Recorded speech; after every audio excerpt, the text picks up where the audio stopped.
Okay, men prøv lige en gang at se på, hvad jeg har fået bygget. Ud fra kun 5 forskellige slags blocks, altså sådan med bogstaver.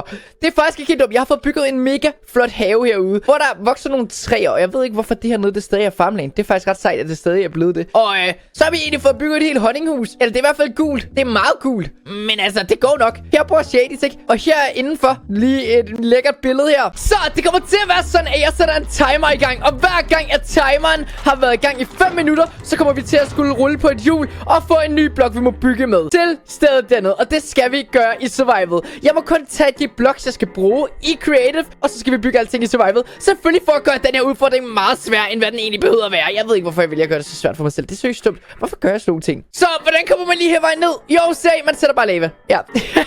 Det er bogstaveligt selv, hvad man gør. Fordi efter det her, når det her det er løbet hele vejen ned. Oh my god, det var et dumt sted at placere det. Det skal lige løbe hele vejen ud over kanten. Kan vi ikke bare placere det derovre i hjørnet? Perfekt.